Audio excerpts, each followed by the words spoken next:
Ready start. किसी राष्ट्र एवं समाज की प्रगति इसी बिंदु पर निर्भर करती है कि वहाँ शिक्षकों की स्थिति प्रकृति कैसी है। शिक्षक वह दिव्य ज्योति है जो अपनी लौ से अनगिनत दियों को प्रदीप्त करता है। ये प्रदीप्त दिए संपूर्ण समाज को आलोकित करते हैं। शिक्षक अपने शिष्यों को इस तरह तैयार करता है कि वे भविष्य में राष्ट्र का नेतृत्व कर सकें, अलग अलग क्षेत्रों में जाकर राष्ट्र निर्माण की गति को बढ़ा सकें। एक आदर्श शिक्षक समाज की अहम धुरी होता है। वह नए जीवन को गढ़ने का कार्य करता है, छात्रों में नई समझ विकसित करता है, उनके भीतर दया, करुणा, वात्सल्य और ममता जैसे गुणों को समावेशित करता है। शिक्षक ही छात्र के जीवन को आलोकित करते हैं। उसी आलोक को सारथी बनाकर छात्र अपने जीवन के नवीनतम मार्ग की खोज करता है। यदि शिक्षक अपने उत्तरदायित्वों के प्रति ईमानदारी से कार्य करे तो समाज की अनेकों विकृतियां स्वतः समाप्त हो सकती हैं। शिक्षक के विवेक से गढ़ी जाने वाली नव रचना नव समाज के उत्थान का कारक बनती है। एक शिष्य का अपने शिक्षक से बड़ा लगाव और सामीप्य होता है। वह उनकी बातों को गहराई से आत्मसात करता है। दोनों का संबंध व्यावसायिक नहीं होता है और ना ही कभी ऐसा होना चाहिए। यदि संबंध व्यावसायिक होने लगा तो कई विकृतियां पैदा हो जाएंगी। शिक्षक एक कलाकार भी होता है, उसके हाथों में जादू होता है। वह अपने शिष्यों को अपने हुनर से नए विचार देता है।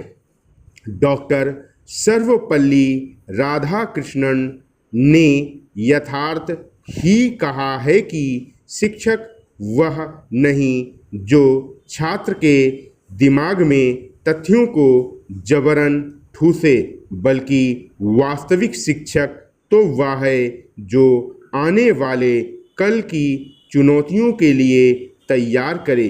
शिक्षक की महनीय भूमिका समाज के लिए प्रणम्य होती है। इस भूमिका का समुचित निर्वहन करने वाले शिक्षक समाज में आदर्श स्थापित करते हैं। वही भविष्य के वास्तविक निर्माता होते हैं। पैरा। जल संरक्षण आज के समय की सबसे बड़ी जरूरत है। जल के बिना कल संभव नहीं है। यह जानते हुए भी लोग पानी की बर्बादी से बाज नहीं आ रहे हैं। यह नहीं सोचते कि दुनिया के कई देशों में तो पेयजल की किल्लत इतनी विकराल है कि वहाँ आए दिन पानी के लिए झगड़े तक हो जाते हैं। जल संरक्षण और जन भागीदारी को लेकर बीते दिनों प्रकाशित संपादकीय जल संरक्षण का मंत्र में प्रधानमंत्री की मंशा का जिक्र करते हुए कमियों की ओर इशारा भी किया गया है।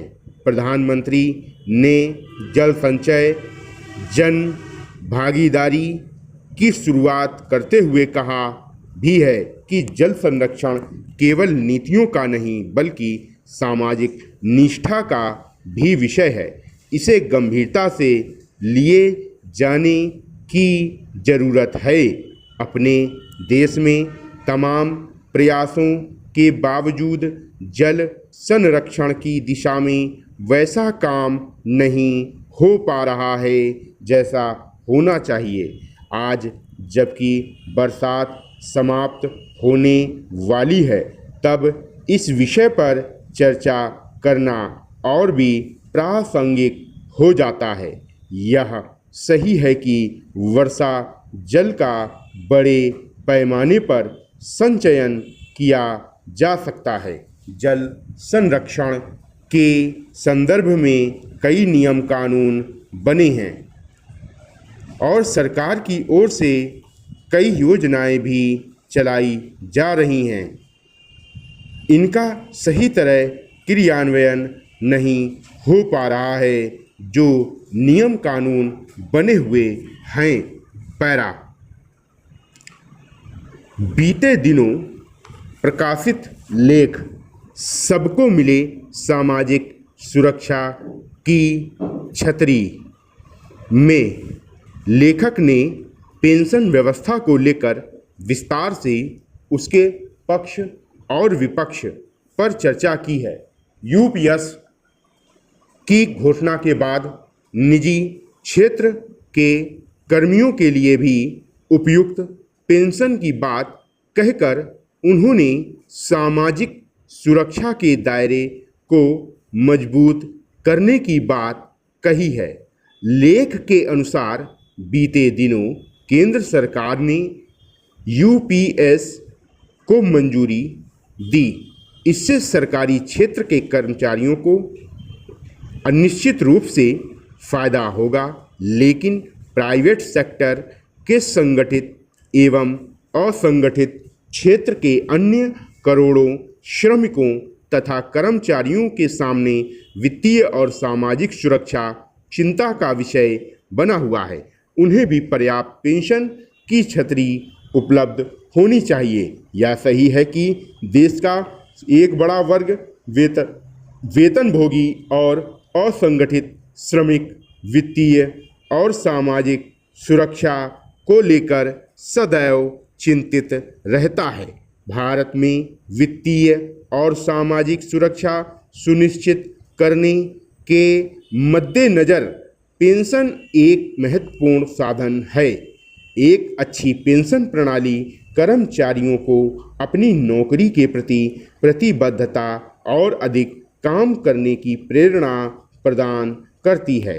जब कर्मचारी सेवानिवृत्त होते हैं, तब पेंशन उनका बड़ा आर्थिक और सामाजिक सहारा बन जाती है। पैरा, पिछले 75 वर्षों में हिंदी को राजभाषा के रूप में पूरी तरह स्थापित करने में कई चुनौतियां सामने आईं। सबसे बड़ी चुनौती भाषाई विविधता है।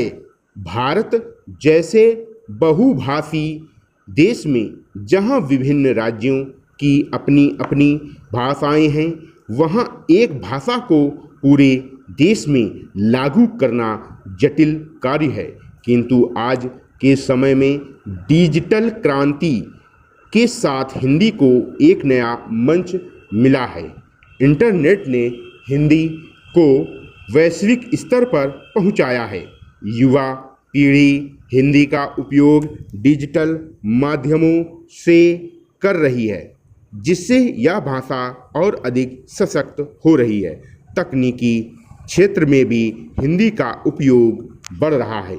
इन 75 वर्षों में हिंदी को कानून की भाषा बनाना एक महत्वपूर्ण लेकिन चुनौतीपूर्ण प्रश्न रहा है। इसके लिए संवैधानिक, कानूनी, प्रशासनिक और सामाजिक स्तर पर व्यापक बदलाव की आवश्यकता होगी। यदि इस दिशा में ठोस कदम उठाए जाते हैं तो यह भारतीय न्यायिक प्रणाली को अधिक सुलभ और पारदर्शी बना सकता है। इससे न केवल हिंदी भाषी को जनता को लाभ होगा, बल्कि यह लोकतंत्र को भी सशक्त बनाने की दिशा में एक बड़ा कदम साबित हो सकता है। विराम।